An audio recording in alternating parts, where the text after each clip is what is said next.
नमस्कार। उत्तर प्रदेश की खबरों के साथ मैं हूं मनोज मानस। खबरों का रुख करेंगे, उससे पहले दिखाएंगे आपको इस वक्त की अहम सुर्खियां। मिशन यूपी की तैयारी में बीजेपी मंत्रिमंडल के साथ संगठन में भी बदलाव की तैयारी, बढ़ सकती है महिलाओं की भागीदारी।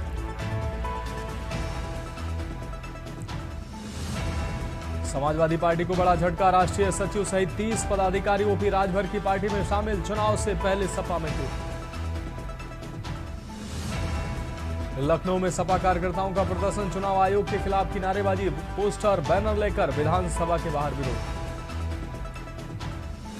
पीलीभीत में तेंदुए ग्रामीणों पर हमला, 5 घायल, वन विभाग पर लापरवाही के आरोप, रेस्क्यू कर तेंदुए को कब्जे में लिया गया। कौशाम्बी में नाबालिग की खरीद फरोख्त का खुलासा, 5 आरोपी गिरफ्तार, 2 महिलाएं भी शामिल, 70,000 में शादी के नाम पर सौदा, पीड़िता सुरक्षित बरामद।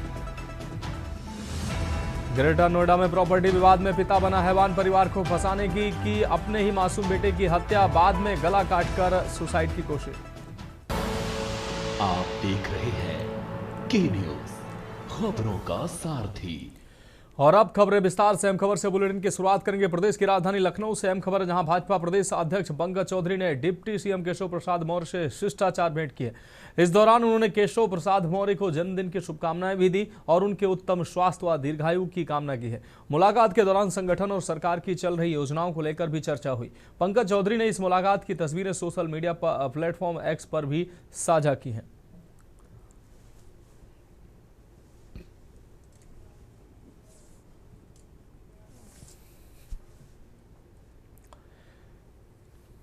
अब बढ़ेंगे अगली खबर की ओर। लखनऊ में बापू भवन के बाहर समाजवादी पार्टी कार्यकर्ताओं ने चुनाव आयोग के खिलाफ जोरदार प्रदर्शन किया। हाथों में पोस्टर और बैनर लेकर कार्यकर्ताओं ने विधानसभा के बाहर विरोध जताया। प्रदर्शन के दौरान पोस्टरों पर निशाने पर लोकतंत्र और लोकतंत्र बना लूटतंत्र जैसे नारे दिखाई दिए हैं। आपको बता दें, सपा कार्यकर्ताओं ने चुनाव आयोग के खिलाफ जमकर नारेबाजी की और प्रदर्शन भी किया। मौके पर पहुंची पुलिस ने प्रदर्शन कर रहे कार्यकर्ताओं को हिरासत में लिया और बाद में सभी को इको गार्डन भेज दिया गया। प्रदर्शन के चलते बापू भवन के आसपास काफी देर तक गहमा गहमी का माहौल बना रहा।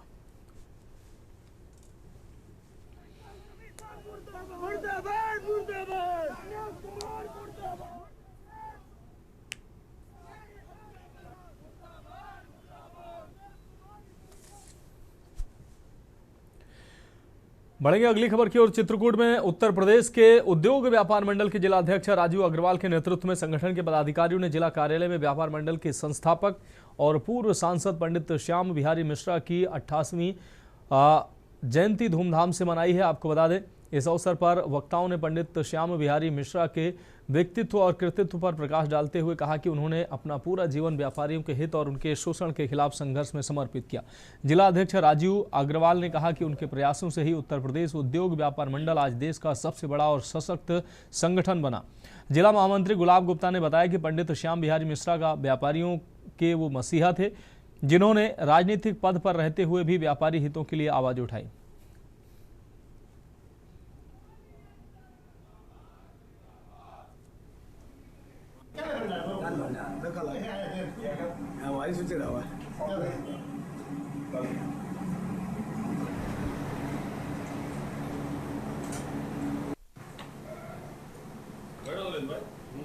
आज व्यापारियों के पुरोधा, व्यापारियों के मसीहा, उत्तर प्रदेश उद्योग व्यापार मंडल के संस्थापक रहे और 5 बार के सांसद पंडित श्याम बिहारी मिश्र जी का 88वीं जन्म जयंती समारोह का आयोजन उत्तर प्रदेश उद्योग व्यापार मंडल जनपद चित्रकूट के द्वारा किया जा रहा है, जिसमें हमारे जिलाध्यक्ष राजीव अग्रवाल जी के नेतृत्व में हम लोगों ने आज बहुत ही व्यापक पैमाने पर उनकी जन्म जयंती समारोह मनाने का संकल्प लिया है। आज उत्तर प्रदेश उद्योग व्यापार मंडल के पूर्व अध्यक्ष एवं व्यापारियों का मसीहा श्री श्याम बिहारी मिश्रा जी का 88वां जन्म दिवस समारोह मनाया गया है।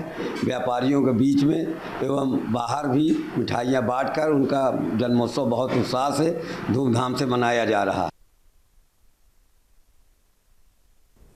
और अगली अहम खबर कानपुर से है, जहां शहर की सबसे व्यस्ततम जगहों में से एक जरीब चौकी चौराहे को जाम की झाम से मुक्ति दिलाने की दिशा में शुक्रवार को एक बड़ा कदम उठाया गया।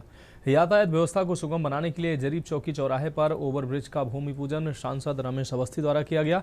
जरीब चौकी चौराहे पर 1769 मीटर लंबे ओवरब्रिज का निर्माण किया जाएगा, जो सीसामऊ थाने के सामने से शुरू होकर इस परियोजना की अनुमानित लागत लगभग 320 करोड़ रुपए है। इस पुल के बनने से जरीब चौकी क्रॉसिंग के कारण लगने वाले भीषण जाम से शहरवासियों को मुक्ति मिलेगी। जानकारी के अनुसार ये एक त्रिशूल आकार का फोर लेन का एलिवेटेड फ्लाईओवर होगा, जो जीटी रोड, कालपी रोड और अन्य व्यस्ततम रास्तों को सीधे जोड़ेगा।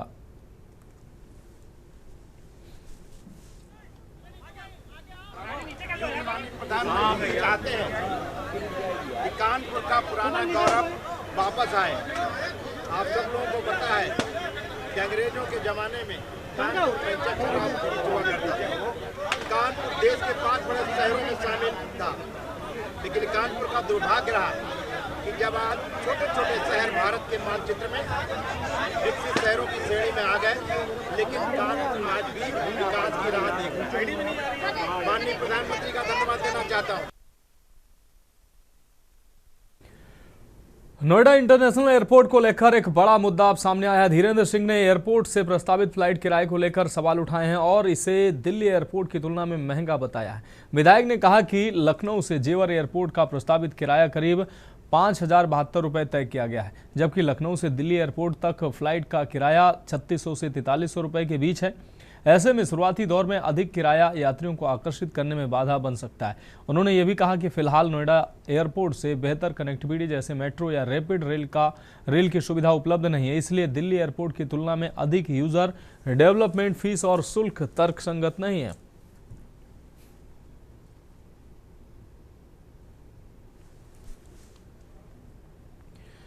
और अगली अहम खबर जनपद अंबेडकर नगर से है, जहां भारत की जनगणना 2027 के प्रथम चरण के तहत मकान सूचीकरण और मकान गणना की तैयारियों को लेकर प्रशासनिक स्तर पर लगातार बैठकें चल रही हैं।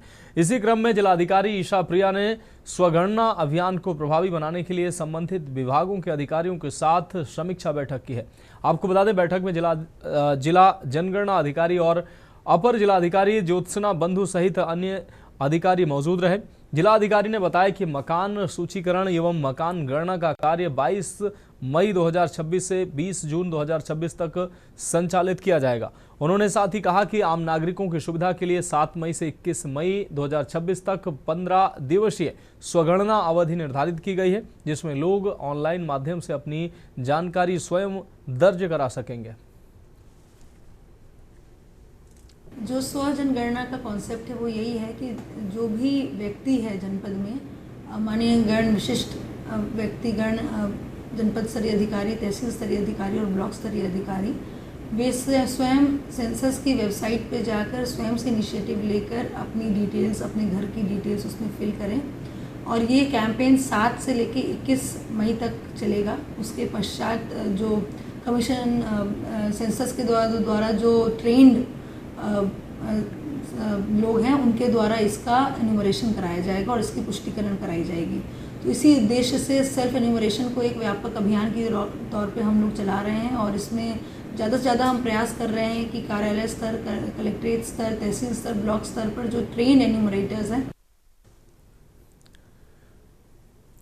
अब बढ़ेंगे अगली खबर की ओर। कानपुर में 9 मई को राष्ट्रीय लोक अदालत का आयोजन कानपुर कोर्ट में किया जाएगा। इस लोक अदालत के माध्यम से न्यायालय का उद्देश्य आम जनता को कानून के प्रति विश्वास दिलाते हुए लंबित मामलों को आपसी समझौते के जरिए निपटाना है। जिला विधिक सेवा प्राधिकरण द्वारा इसके लिए व्यापक जागरूकता अभियान भी चलाया जा रहा है, ताकि अधिक से अधिक लोग अपने विवादों का समाधान लोक अदालत में करा सकें। राष्ट्रीय लोक अदालत के नोडल अधिकारी ने बताया कि इस दौरान बैंक वसूली, किराएदार विवाद, मोबाइल फोन व केबल नेटवर्क के फौजदारी मामलों का निस्तारण किया जाएगा।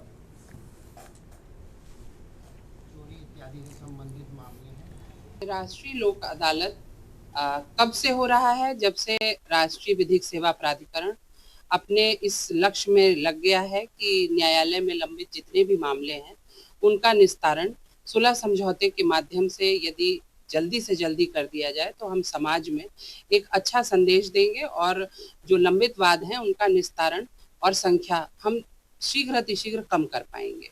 मेरी अभी यहाँ पे ट्रांसफर होके आए देवकांत शुक्ला, टीसी कोर्ट देख रहे हैं, जहाँ बिजली चोरी इत्यादि से संबंधित मामले हैं। काफ़ी मामले कर निर्णित होंगे जो समनी है, जिसमें फाइनल रिपोर्ट्स वगैरह लग रही हैं, जिसमें आगे डिपार्टमेंट प्रोसीड नहीं करना चाहता। लोक अदालत एक राष्ट्रीय पर्व की तरह है जो हम सब को बहुत गहराई से छूता है। बढ़ेंगे अगली खबर की ओर। कानपुर के खलासी लाइन इलाके में नगर निगम की लापरवाही से स्थानीय लोगों को भारी परेशानी का सामना करना पड़ रहा है। आपको बता दें, सीसामऊ नाले की सफाई के बाद निकाली गई सिल्ट को सड़क पर ही छोड़ दिए जाने से पूरे क्षेत्र में गंदगी, बदबू और कीचड़ फैल गया है। स्थानीय लोगों का आरोप है कि नगर निगम स्मार्ट सिटी के दावे तो करता है, लेकिन जमीनी स्तर पर हालात बेहद खराब है। सड़क पर फैली गंदगी के कारण राहगीरों और वाहन चालकों को दिक्कत हो रही है। वहीं स्कूली बच्चों को भी रोजाना परेशानी झेलनी पड़ रही है। अभिभावकों का कहना है कि फिसलन और गंदे पानी के कारण बच्चे कई बार गिरकर चोटिल हो रहे हैं। लोगों ने आरोप लगाया है कि शिकायतों के बावजूद नगर निगम अधिकारी कोई कार्रवाई नहीं कर रहे हैं। अगर नगर निगम का काम नहीं कर सकता है नगर निगम, तो फिर जिम्मेदारी जनता को दे दे, लोग खुद सफाई कर लेंगे।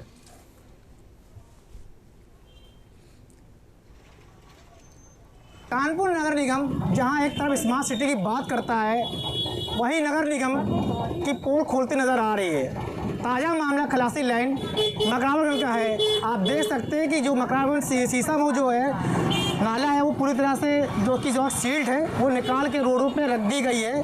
और बरसात का मौसम भी है। आप किस तरह से जो सील्ड है पूरी तरह से यहाँ पर तस्वीरों में आप साफ साफ देख सकते हैं कि सील्ड पूरी तरह भरी हुई है। मगर जो नगर निगम के जो कर्मचारी हैं उनके कान तक जो तक नहीं आएंगे। और बारिश का मौसम भी शुरू होने वाला है। ऐसे में जब सीसामऊ नाला जब भर जाता है तो पानी का उफान जो है काफ़ी ऊपर से हो जाता है। और यहाँ पर हमारे साथ यहाँ कुछ लोग हैं, हम उनसे बात करेंगे कि किस तरह से यहाँ दिक्कतें आ रही है, क्या समस्या हैं। और जो नगर निगम दावे करता है कि स्मार्ट सिटी घोषित करता है, हमें तो नहीं लगता ये स्मार्ट सिटी है। के न्यूज़ इस मुद्दे को बार बार उठाता है और उठाता रहेगा। हमारे साथ कमल वाल्मीकि जी मौजूद, उनसे बात करते हैं। सर, क्या पूरा मामला सर है ये हमारा कानपुर नगर आज से स्मार्ट नहीं है। ये 14 साल 2014 से स्मार्ट हो गया है। इस प्रकार का स्मार्ट हुआ है कि हमारे क्षेत्र में जो नालों में से जो सील्ड निकाल दी जाती है, उसको उठाने के लिए भी वहाँ पे कर्मचारी नहीं लगाए जाते हैं। मैडम ये बताइए, आप इस रोड से लोगों निकलती है, सील्ड भरी हुई है, कितना दिक्कत सामना करना पड़ रहा है यहाँ पर? बहुत सामना दिक्कत कर रहा है। बच्चों को भी परेशानी है, बदबू भी आ रही है, परेशानी आने जाने में, पानी भरा है, कोई सफाई ना कुछ बेकार तो लग ही रहा है। छोटे छोटे बच्चे पैदल जा रहे हैं, कैसे करें, गोदी में उठाने लायक नहीं है। सब सुबह तो बहुत भरा था, इस समय थोड़ा खाली है, लेकिन बहुत परेशानियां हैं। सर, कमल वाल्मीकि फिर से कहना कुछ बातें हैं, इनसे कुछ कहना चाहते हैं, क्या कहना चाहेंगे इसके बारे में? और मैं नगर आयुक्त जी से और मेयर जी से ये कहूँगा कि अगर वो सील्ड न उठा पाए तो हम ही को बता दें, हम ही लोग उठवा कर फिकवा देंगे। तो ये थे कमल वाल्मीकि जी। उन्होंने साफ कहना है कि अगर नगर निगम ये काम नहीं कर पाता है तो उनसे हमको ये काम दे दे, तो ये काम हम खुद कर दे। कानपुर से शाहनवाज खान, के न्यूज़ इंडिया के लिए, कानपुर। अब बढ़ेंगे अगली खबर की ओर। कानपुर में डॉक्टर अब इलाज के साथ क्रिकेट मैदान पर भी अपने हुनर का प्रदर्शन करते नजर आएंगे। इंडियन मेडिकल एसोसिएशन कानपुर शाखा द्वारा IMA वोल्टिवा cup leather ball cricket night tournament का आयोजन किया जा रहा है। आपको बता दें, ये टूर्नामेंट 9 मई से 31 मई तक ग्रीन पार्क स्टेडियम में फ्लड लाइट के नीचे खेला जाएगा, जहां शहर के प्रमुख अस्पतालों की टीमें हिस्सा लेंगी। हर शनिवार और रविवार को रोमांचक मुकाबले आयोजित होंगे। टूर्नामेंट का उद्घाटन मुकाबला 9 मई को SPM स्ट्राइकर्स और केयर नाइट रीडर्स के बीच होगा। इसके बाद 30 मई को सेमीफाइनल और 31 मई को फाइनल होगा। इस आयोजन का उद्देश्य डॉक्टरों के बीच आपसी सौहार्द, फिटनेस और टीम भावना को बढ़ावा देना है। ये IMA का वोल्टिवा कप है, जो लेदर बॉल क्रिकेट टूर्नामेंट है। और बेसिकली ये डे नाइट क्रिकेट मैच है।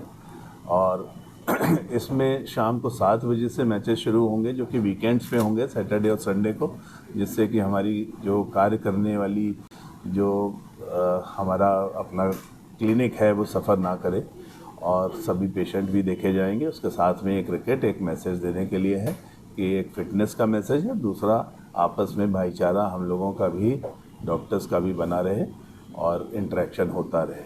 इस पे 4 टीमें पार्टिसिपेट कर रही हैं। केयर हॉस्पिटल की टीम है और इसमें आपका डेल्टा हॉस्पिटल है, SPM हॉस्पिटल है और GRS हॉस्पिटल है। फिलहाल खबरों में वक्त है एक अहम ब्रेक का, जल्द हाजिर होंगे।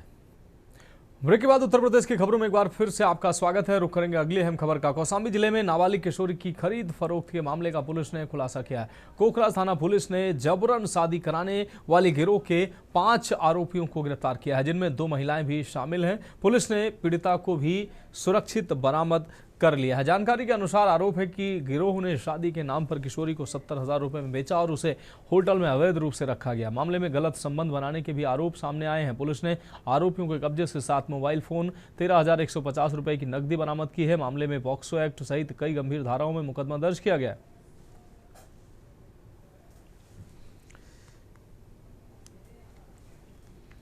पच्चीस मार्च 2026 को थाना कोखराज पर एक नाबालिग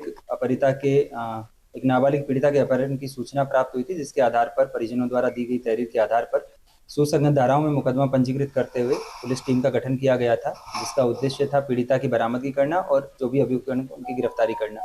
इसमें लगभग 1 माह के बाद जो है पीड़िता की बरामदगी सुनिश्चित की जा सकी।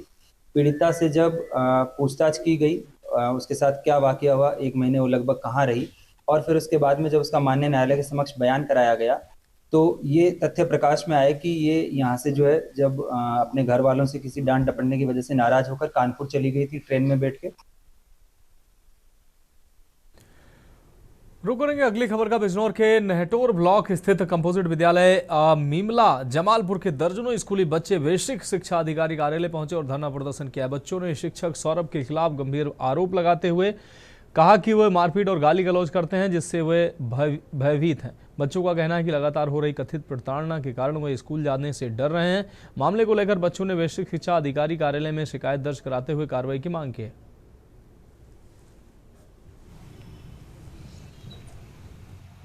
ब्लॉक का मामला है। जब मैं ब्लॉक अध्यक्ष था उस समय जो हम इन्होंने शिकायत करी थी, एक मुझे चिट्ठी दी थी कि ऐसा ऐसा मामला है, तो मैंने ABS से नेहटोर के ही ज्ञापन दिया था एक, लेकिन उसकी भी कोई कार्रवाई नहीं हुई। मामला क्या है? मामला जो है, सौरभ टीचर है, उसका आचरण भी सही नहीं है, आए दिन बच्चों के साथ मारपीट करता हो, और जूनियर टीचर है, सीनियर का चार्ज ले रखा हमने, ना उसके खिलाफ कोई कार्रवाई हुआ है, तक 1.5 महीना हो गया। बच्चों का और मार्क साहब का सौरभ मार्क साहब इन बच्चों को मारते हैं।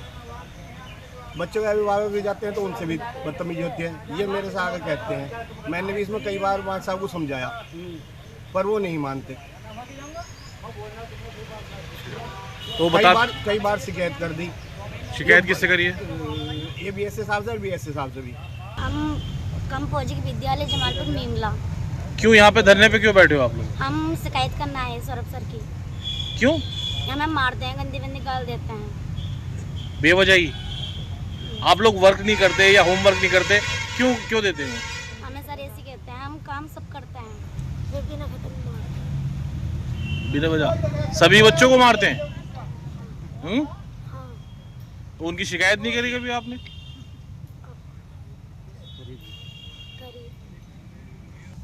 सौरभ सर मारते हैं हमें। क्यों मारते हैं? पता नहीं, फालतू में मारते हैं, उसके स्टील के पाइप से मारते हैं। स्कूल कौन सा है तुम्हारा? कंपोजिट विद्यालय जमालपुर मीमला। बढ़ेंगे अगली खबर की ओर। अमेठी के पीपरपुर थाना क्षेत्र के थानापुर गांव में दिन दहाड़े एक युवक की गोली मारकर हत्या से इलाके में हड़कंप मच गया है। घटना के बाद गांव में दहशत का माहौल है और परिजनों का रो रो कर बुरा हाल है। जानकारी के अनुसार आरोप है कि मोहल्ले के ही एक युवक ने अवैध पिस्टल दिखाने के बहाने पीड़ित को बुलाया और उसके सीने में गोली मार दी। गोली लगने के बाद घायल युवक को परिजन अस्पताल ले गए, जहां डॉक्टरों ने उसे मृत घोषित कर दिया। सूचना पर पहुंची पुलिस ने शव को कब्जे में लेकर पोस्टमार्टम के लिए भेज दिया है और मामले की जांच शुरू कर दी है। बताया जा रहा है कि हत्या के मामले में ग्राम प्रधान प्रतिनिधि के मौशेरे भाई पर आरोप है। घटना को लेकर स्थानीय लोगों में आक्रोश है और भय का माहौल है।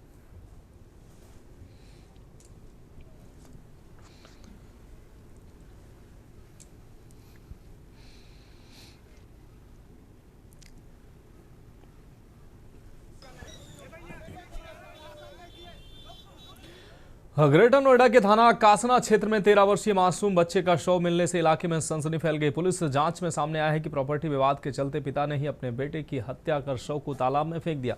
जानकारी के अनुसार आरोपी पिता ने पहले बच्चे का अपहरण किया और बाद में हत्या कर शव को सिरसा गांव के पास तालाब में फेंक दिया ताकि मामले को दूसरी दिशा में मोड़ा जा सके और परिवार के अन्य सदस्यों को फंसाया जा सके। थाना कासना क्षेत्र में बच्चे की गुमशुदगी की रिपोर्ट दर्ज कराई गई थी। पुलिस ने सीसीटीवी फुटेज और जांच के आधार पर खुलासा किया है। हत्या में पिता की ही भूमिका सामने आई है।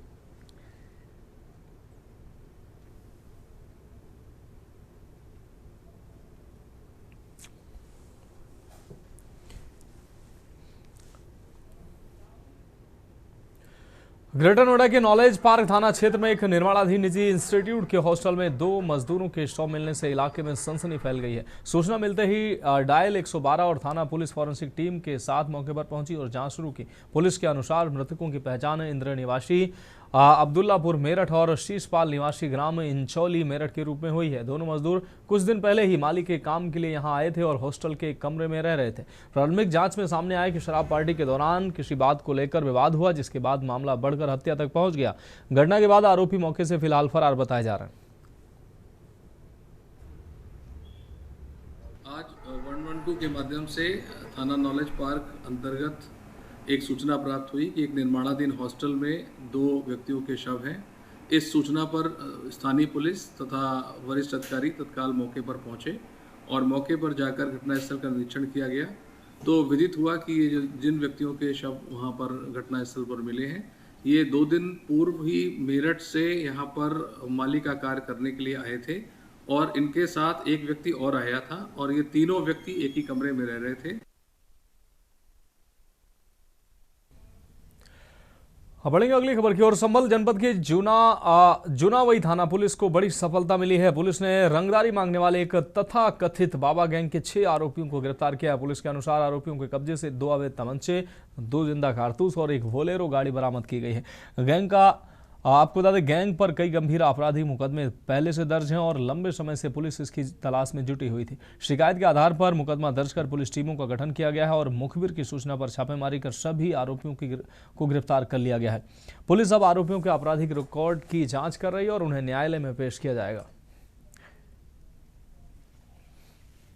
जनपद संभल पुलिस की थाना जुनावाई पुलिस टीम, एसओजी एवं सर्विलांस टीम द्वारा त्वरित कार्रवाई करते हुए एक तथाकथित बाबा गैंग के 6 आरोपियों को गिरफ्तार किया गया और उनके कब्जे व निशानदेही से 2 अवैध तमंचा, 2 जिंदा कारतूस व एक बोलेरो गाड़ी बरामद की गई है। अवगत कराना है कि दिनांक 6 मई 2026 को थाना जुनावाई पर आवेदक एक व्यक्ति द्वारा लिखित तहरीर के माध्यम से सूचना दी कि दिनांक 3 मई को जब वह घर से लौट रहा था तो रास्ते में अंकित एवं अवधेश तथा 10-15 अन्य लोग जो कि अपने आप को बाबा गैंग का सदस्य बता रहे थे, उन्होंने उससे रोककर 1 लाख रुपए की रंगदारी मांगी और जब उसने पैसे देने से इनकार किया तो जान से मारने की धमकी देते हवाई फायर करके। फिलहाल उत्तर प्रदेश की खबरों में अभी के लिए मेरे साथ इतना ही। मुझे दीजिए इजाजत और आप देखते रहिए के न्यूज इंडिया। गोल्डी मसाले लाए हैं फ्रेश लॉक टेक्नोलॉजी जो रखे मसालों को हर समय फ्रेश। गोल्डी मसाले